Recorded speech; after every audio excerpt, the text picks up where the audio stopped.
आज सबसे पहले मैं आपको कुछ छोटी छोटी क्लिप दिखा रहा हूं और उन पर मैं अपना जवाब दे रहा हूं। जवाब देने से पहले मैं इस वर्दी की कसम खाकर कहता हूं कि मैं जो भी बोलूंगा सत्य बोलूंगा और बगैर किसी भेदभाव के बोलूंगा।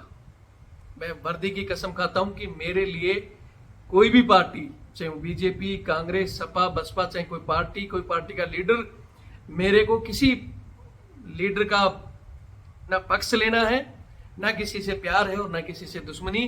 मैं जो भी कहूंगा देश हित में कहूंगा। और आप लोगों से भी जो ये वीडियो देख रहे हैं उनसे भी मैं इस वर्दी की कसम दिलाता हूं, उन सभी को भी, कि आप भी बगैर किसी भेदभाव के, बगैर किसी पार्टी के भगत या गुलाम बने, इस देश हित में इन सभी बातों का जो आप दे सकते हैं कमेंट्स देंगे और वीडियो को ज्यादा से ज्यादा शेयर करेंगे। वीडियो को पूरा देखकर हर एक पॉइंट पर जिससे दिया जाएगा वो जवाब जरूर दें, चाहे आप वर्दी पहन रखे हैं, चाहे वर्दी पहनकर रिटायर हो गए, या इस वर्दी से प्यार करते हैं, या इस देश के नागरिक हैं। मोदी जी ने कुछ बातें जो बोली हैं, जिन्होंने सेनाओं में हजारों करोड़ के घोटाले करके हमारी सेनाओं को कमजोर किया, ये वही लोग हैं जो चाहते थे। सबसे पहले अभी ये मोदी जी की छोटी सी जो क्लिप देखी आपने, और मोदी जी ने कहा कि घोटाले करके हमारी सेना को कमजोर किया।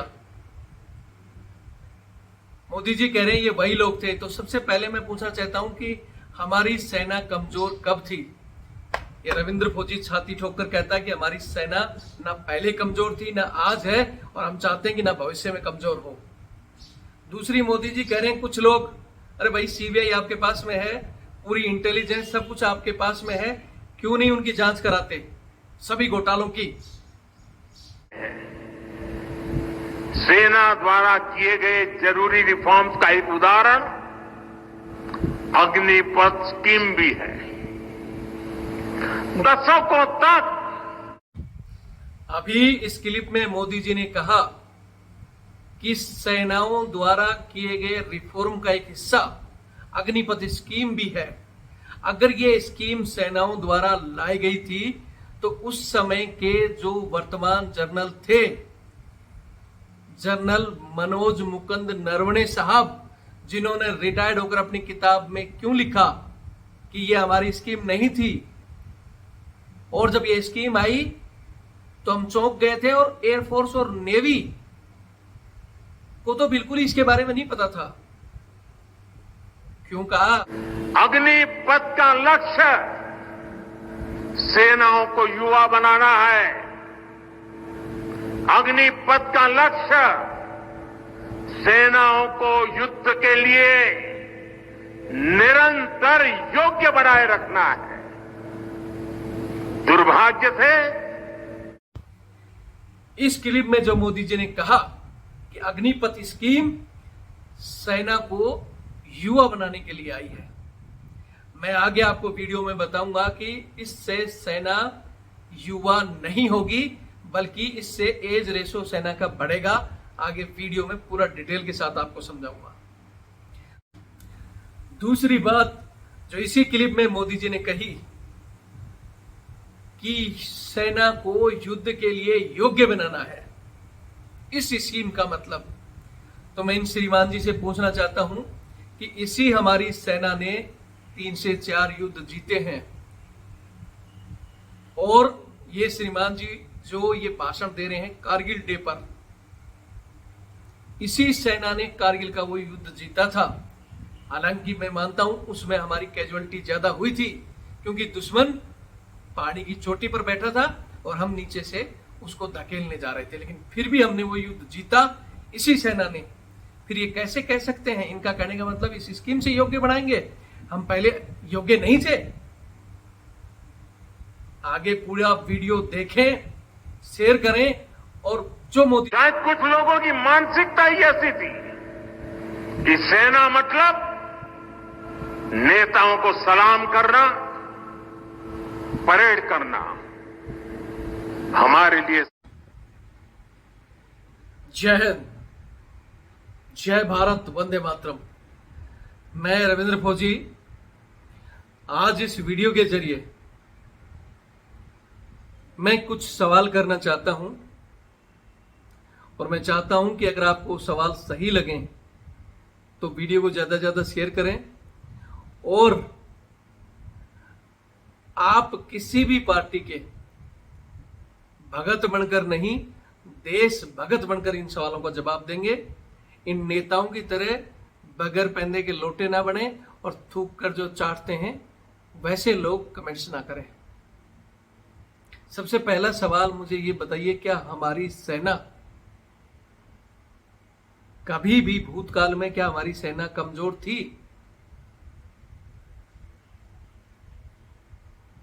इस सवाल का जवाब कमेंट्स में करके बताइए।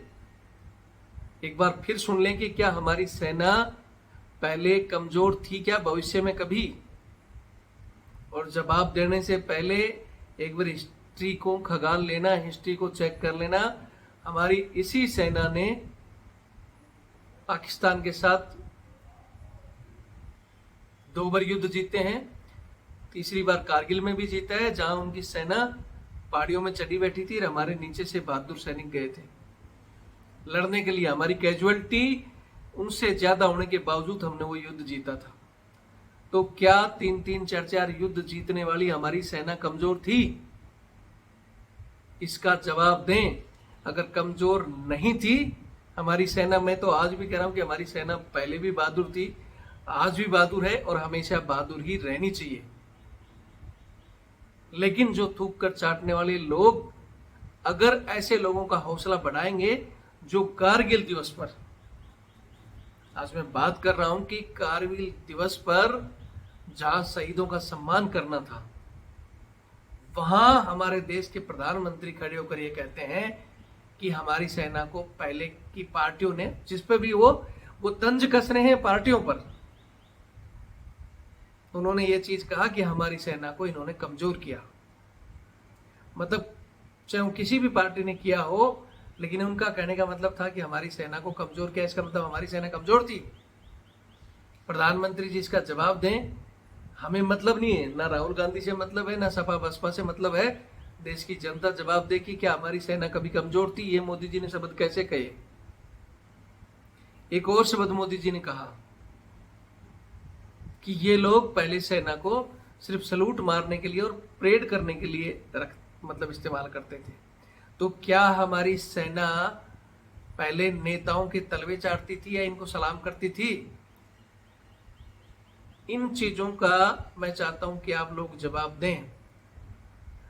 आज मैं आपको कह सकता हूं कि कोई जमाने के हमारे मानिक शाह जैसे जनरल, हमारे और बहुत से जनरल जिन्होंने प्रधानमंत्री को स्टिक दिखाने की हिम्मत रखी थी। इंदिरा गांधी की किसी जमाने में तूती बोलती थी, इंदिरा गांधी जी को भी बोल दिया था कि आप सिर्फ आदेश करो, काम हम अपने हिसाब से करेंगे। ये हमारी सेना का रोल होता था। हमारी सेना ना कभी किसी राजनीतिक से दबी है और ना ही दबेगी और ना ही दबनी चाहिए। बल्कि मैं तो ये कहूंगा कि आज के दिन जितना हस्तक्षेप इन नेताओं का हो रहा है, हमारी सेना को दबाने की जो कोशिश की जा रही है, और हमारे कुछ जनरल कर्नल सिर्फ MP MLA का पद और CDS बनने के चक्कर में दब रहे हैं। एक तरफ मोदी जी अपने भाषण में कहते हैं कि हम सेना की स्कीम अग्निपथ योजना को सेना लेकर आई है और हमने उसको लागू कर दिया, लेकिन उसी समय के तत्कालीन जो सेना अध्यक्ष जनरल मनोज मुकुंद नरवणे जी रिटायर होने के बाद लिखते हैं कि हमारी योजना नहीं थी। और एयरफोर्स और नेवी तो चौंकी गई थी, उनको तो पता ही नहीं था कि ऐसी भी कोई योजना आने वाली है। हाँ, चर्चाएं होती थी कि हाँ भाई कुछ बदलाव हो। यंग करने का मतलब ये नहीं है। एक तरफ मोदी जी कह रहे हैं कि हमने ये अग्निपथ योजना सेना को यंग करने के लिए लाई है। आप मुझे ये सोच के बताइए कि इनके प्लान से किस तरह सेना यंग होगी। इनकी जो परमानेंट सेना है, जो ये खुद ही बोल रहे हैं कि अग्निवीर 4 साल के लिए रहेंगे और उसमें सिर्फ 25% लोग पक्के होंगे और बाकी निकाल दिए जाएंगे। यानी ये एक सिस्टम चलता रहेगा। यानी जो अग्निवीर है वो तो उस समय जब तक आप उनको टेम्परेली 20-21 हजार वेतन दे रहे हो, होमगार्ड की तरह 1 महीना उनको छुट्टी दे रहे हो, शहीद का दर्जा नहीं, फैसिलिटी नहीं, और उनको आप आर्मी का टैग भी नहीं दे रहे हो, तो अग्निवीर है। वो परमानेंट कब होगा? 4 साल के बाद। वो 4 साल के बाद परमानेंट होगा, फिर उसकी सर्विस रनिंग होगी और फिर वो वही 15 साल, 20 साल, 30 साल सर्विस करेगा। यानी जो आपकी परमानेंट सेना है वो तो ऐसे कैसे बूटी कर रहे हो, बल्कि उसमें और 4 साल आपने एक्स्ट्रा जोड़ दिया। और जो आपकी यंग जनरेशन है जिसको आप कह रहे हो, उसको आप अग्निवीर का टैग दे रहे हो, उसको इंडियन आर्मी लिख ही नहीं रहे हो और उसको बगैर किसी उससे आउट कर रहे हो। तो सेना यंग कैसे होगी ये बताइए। दूसरी तरफ कहते हैं कि लोगों ने कह दिया पेंशन बचाने का। अगर पेंशन बचाने का सौदा नहीं है तो आपने इसको 4 साल पर ही क्यों रोका? आप इसकी सर्विस को और बढ़ा सकते थे। ना ही तो आप पैसा बचा पा रहे हैं, आपको कुछ लोगों ने जो गुमराह किया है, आप पैसा भी नहीं बचा पा रहे। 4 साल में उस सैनिक को आप 10-11 लाख या जो भी दे के आउट कर रहे हैं, पैसा भी दे के आउट कर रहे हैं, वो आदमी दोबारा लड़ने के लिए भी नहीं आएगा क्योंकि उसके पास टर्निंग ही नहीं हो पा रही है। वो 6 महीने में एक तरह का जैसे मिलिटेंट तैयार होकर आते हैं ना, बस घर मरने और मारने का उनका एक ही रेशो होता है, फिदाइन, यानी जाओ जितना मार सकते हो मरो, नहीं तो मर के आ जाओ। मतलब सिर्फ इनको गोली चलाना सिखा दो और बॉर्डर पर खड़ा कर दो।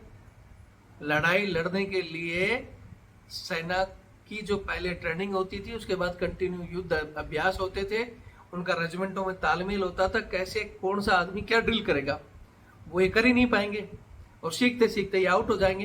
तो आपकी जो परमानेंट सेना है कल युद्ध लड़ेगी तो उसका क्या होगा? वहां इसी सभा में बैठे हमारे ताली बजाने वाले कर्नल जनरल में से एक कर्नल साहब रिटायर्ड, जो कह रहे थे कि नहीं योजना अच्छी है, ये तो हमारे अधिकारियों के लिए भी लागू है। अरे साले कुत्ते, तेरे अधिकारी के लिए लागू है शॉर्ट सर्विस 5 साल का, ठीक है, उसमें साफ साफ है कि अगर कोई अधिकारी आगे करना चाहता है, टेस्ट देगा, पास करेगा, उसकी 5 साल और बढ़ा दी जाएगी, वो 10 साल करेगा और 10 साल में भी उसको और अगर कमीशन में टेस्ट होता है, अगर वो परमानेंट हो जाता है तो उसको परमानेंट कर दिया जाएगा। कहीं नहीं है कि उसमें इतने लोगों को आउट कर दिया जाएगा। पहली बात, 5 साल के बाद जो जाना चाहता है उसके लिए रास्ता खुला हुआ है कि जो जाना चाहता है जाओ, जो टेस्ट देकर परमानेंट होना चाहते हो रहो। ये है तेरे एनडीए का, ठीक है। दूसरा, ये आपने जो कहा हमारे अफसरों के लिए भी है, तो श्रीमान तुम्हारे अफसरों के लिए वो शॉर्ट सर्विस उन लोगों के लिए है जो एनडीए से वंचित रह जाते हैं। यानी आपका एनडीए कमीशन बंद नहीं कर दिया गया, जैसे हमारे लोगों का सिर्फ अग्निवीर के अंदर ही इंटर होंगे, ऑप्शन ही नहीं रखा गया। हमने भी कहा था अगर आपको योजना ही लाना है तो 50% परमानेंट भर्ती हो और फिर ओवरेज जो लोग हो जाते हैं 17 से 21 साल तक आप इनको मौका देते हो, जो 21 के बाद में दो ना मौका, 21 ओवरेज होने के बाद में या 23 ओवरेज होने के बाद में उन लोगों को मौका दो कि वो ठीक है 4 साल के लिए आए और अपनी इच्छा से जो जाना चाहे जाए, और जो अगर टेस्ट देकर काबिलियत रखता हो उसको अंदर लिया जाए। ऐसी स्कीम क्यों नहीं हमारे लिए है? मैं देश की जनता से पूछना चाहता हूं, आप छोड़ो, सेना को छोड़ दो, कहीं भी छोड़ दो, अगर सिविल में कहीं भी कोई लड़ाई होती है तो 17 साल से 21 साल का आप नौजवान लीजिए, उनकी एक टीम बनाइए 10, 20, 50, 100 लोगों की, और दूसरी तरफ आप 22 साल से 25 साल 30 साल के लोगों को लीजिए और उनकी 100 लोगों की टीम बनाइए। आप बिना सोचे समझे उनको लड़ा कर देखिए कौन सी टीम जीतेगी। मैं 100% गारंटी से आपको कह सकता हूं कि जो लोग 22 से 30 साल की रेशो के जो बच्चे, जिनको अगर आप तैयार कर कर रखो या बगैर तैयार भी सोचो, वो जीतेंगे। और एक तरफ आपके ये 17 साल, 17.5 साल, 18 साल वाले से और 21 साल, आप जिनको बहुत ज्यादा यंग बोल रहे हो, एक तरफ इनको खड़ा कर दो, वो इनको मारकर भगा देंगे। यंग का मतलब 18 से 21 यंग नहीं है। यंग जब होंगे, ये लड़ने लायक होंगे, तब तो आप इनको निकाल रहे हो। ये मूर्खता जो आप कर रहे हो, ना तो आपकी सेना ही यंग हो रही है। मतलब वो बच्चा जिसको धीरे धीरे पकाकर तैयार किया जाता है, जब वो लड़ने लायक हो रहा है तब उसको निकाल रहे हो। तो ये मूर्खता वाली चीजें सिर्फ और सिर्फ सही कह रहे हैं। आप कह रहे हो कि पेंशन, मोदी जी ने ये चीज और कही कि मैं तो रिटायर्ड हो जाऊंगा, 105 साल का हो जाऊंगा। अरे पहली बात तो 105 साल के होने के आपके है कि आपको लगता है, उसमें भी नहीं कह रहे हो। मोदी जी के मुंह से ये नहीं निकल रहा कि 105 साल तक तो मैं रहूंगा नहीं, वो कह रहे हैं कि मैं रहूंगा 105 साल का। बातें तो पता नहीं कौन सा बिल्कुल डायरेक्ट जैसे कनेक्ट होकर करते हैं। ठीक है, हम तो चाह रहे हैं 105 क्या 200 साल तक पैर रगड़ो आप, 300 साल तक रगड़ रगड़ कर मरो, उससे कोई हमें वो नहीं है। हम तो चाहते हैं भगवान आपकी बहुत लंबी उम्र करे। लेकिन आप कह रहे हो कि मेरे को क्या उनको पेंशन देनी है। अटल बिहारी जी कर गए थे इन पैरामिलिट्री फोर्स की पेंशन बंद, उसकी गाड़ियां आप खा रहे हो और आपकी गाड़ी कोई और खाएगा। लेकिन जो मनोबल टूट रहा है, जिसके लिए आज भी वो लोग लड़ रहे हैं कर्मचारी, उसी तरह ये लोग भी लड़ते रहेंगे। अभी अग्निवीरों का, अभी कल ही पेपर्स में हिमाचल में देख रहा था, क्या एक कहानी की अग्निवीरों ने। ये आगे जाके क्या क्राइम बढ़ने वाले हैं। और सबसे बड़ा मैं कह रहा हूं कि वो छोड़ दो, अब भविष्य में कोई युद्ध होगा, अभी नहीं। अभी तो मुझे पता है कि हमारी जो परमानेंट सेना है तकरीबन 8 से 10 साल, आप अगर इसको उल्टा पकड़ते हैं कि आपको तो 8-10 साल राज करना है, आप जिसको उल्टा सोच रहे हो ना, आप इसको उल्टा सोचो कि आपको 8-10 साल राज करना है। 8-10 साल तक ये परमानेंट सेना, अभी धीरे धीरे जब ये 4 साल बदलेगी तो 10 साल तक ये लोग पुराने ही रहेंगे ज्यादातर। लेकिन 10 साल बाद जब आपकी सरकार चली जाएगी, आप रहोगे या नहीं रहोगे, 10 साल बाद मैं लिखित में दे सकता हूं। क्योंकि हो सकता है, हमारी तो एज है, मैं तो ये कह रहा हूं कि कल का किसी का भरोसा नहीं। लेकिन अगर हम भगवान की दया से हम रहे और अगर कोई युद्ध हुआ तो 100 नहीं 200% लिख के देता हूं कि हमने पाकिस्तान से जो युद्ध जीते थे, ये भी मुश्किल हो जाएगा अगर इन अग्निवीरों के हवाले अगर आप देश कर दोगे तो। अगर आप सोचते हो कि 6 महीने ट्रेनिंग करके और इनको बिना फैसिलिटी दिए अगर कोई युद्ध होगा और ये युद्ध जीता देंगे, नहीं जीत पाएंगे। युद्ध जीतने के लिए अनुभवी सेना, जिसको आप बुजुर्ग बता रहे थे, जिसको आप कह रहे हो कि वो कमजोर थी, कि वो नेताओं की सलूट मारती थी, वो सेना, मैं फिर कह रहा हूं कि वही मजबूत सेना लड़ती थी और उसने युद्ध जीते हैं और वो जीतने में काबिल है। इसलिए जो हमारे पब्लिक हैं उनसे हाथ जोड़कर रिक्वेस्ट है कि बगैर पैंदे के लोटे ना बनो। बदलाव हो रहे हैं, करेंगे, मोदी जी अच्छे हैं, मोदी जी अच्छे हैं, बगैर सोचे समझे ना करें। मैं भी कहता हूं देश के अच्छे लीडर हैं मोदी जी, लेकिन ये गलती यहाँ हो रही है और ये देश की सेना को भविष्य में बहुत बड़ी मुसीबत में और आपके देश को मुसीबत में डाला जा रहा है। फिर कह रहा हूं कि 10 साल का वेट करो या एक युद्ध होने दो। आपकी अगर पोल खुल ना जाए ना, इस समय भी आपकी सेना में 1,80,000 डिफिशियंसी है और ये अगर रेशो बढ़ता गया, 10 साल बाद कोई भी युद्ध होगा। अगर ये कितने भी हथियार के बलबूते पर, रूस के पास एक से एक टेक्नोलॉजी थी, रूस एक छोटे से देश को नहीं हरा पाया है। और बहुत से अब लगातार वो भर्ती पे भर्ती कर रहा है, हाथ पैर जोड़ रहा है कि आ जाओ। जो उनकी रिजर्व सेना कोई काम नहीं आती है। और उनकी रिजर्व सेना, जहां आप यूएस की तर्ज की बात करते हो, तो उनकी रिजर्व सेना के लिए स्पष्ट होता है कि 5 साल मिनिमम सर्विस है। सर्विस के बाद उन्हें पेंशन, उन्हें सब सुविधा दी जाती है और वो कहीं भी नौकरी करें, वो साल में महीना या 2 महीना की ट्रेनिंग करने के लिए आर्मी में आते हैं, ताकि उनकी कनेक्टिविटी बनी रहे और युद्ध में वो काम आ सके। लेकिन आपके यहाँ ये ऑप्शन बंद कर दिए गए हैं। ये जिनको आज ऐसे लात मार के भगा दिया जाएगा कि जाओ, 4 साल के बाद भैया तुम्हारी कोई पेंशन नहीं, तुम डिसेबिलिटी हो गए तो डिसेबिलिटी पेंशन नहीं, मर गए तो माँ बाप को पेंशन नहीं। इनके दिमाग में अंदर जो देशभक्ति बोलते हैं ना कि भाई अपने लाल को अगर मरवाने के लिए हम भेज रहे हैं या हम मरने के लिए तैयार हैं, तो हमें परिवार की तरफ से बेफिक्र होकर लड़ना पड़ता है। वहां लड़ने वाला आदमी अगर ये कमजोर हो गया कि यार मेरे परिवार का क्या होगा, वो आदमी लड़ नहीं सकता। देशभक्ति तभी जगी जाती है। और महाराणा प्रताप की तरह आज वो चीजें नहीं रही, घास की रोटी खाकर लड़ लेंगे। लेकिन उस समय भी घास की रोटी खाकर लड़ रहे थे तो उनको था कि उनके लिए उनके पीछे लोग उनका कुछ करेंगे, उनकी इतिहास में नाम दर्ज होंगे। लेकिन आपने तो उनको सब कुछ ही खत्म कर दिया। शहीद का दर्जा नहीं, माँ बाप को पेंशन नहीं, खुद को मेडिकल फैसिलिटी नहीं, पेंशन नहीं, क्या करेंगे? इस घटिया योजना पर अपने विचार रखने से पहले देश की जनता ये भूल कर अगर कमेंट्स करेंगे कि हमें किसी पार्टी से कोई लेना देना नहीं, ना बीजेपी, ना कांग्रेस, ना सपा बसपा, देश हित में अगर हमारा सिर्फ पूर्व सैनिक और उनके परिवार या जो रक्षा विशेषज्ञ अपने आप में बढ़ते हैं, जिन्हें देश के प्रति प्रेम है, बिल्कुल निष्पक्ष कमेंट्स करेंगे, वो लोग जवाब दें। बाकी थूक कर चाटने वाला तो मेरे को पता है, वो आज कुछ कहेंगे, कल कुछ और कहेंगे, बगैर पैंदे के लोटे।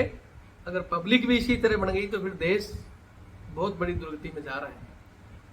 मेरा तो यही कहना है। सही लगे तो वीडियो को शेयर करें, चैनल से जुड़े। जय हिंद, जय भारत, वंदे मातरम।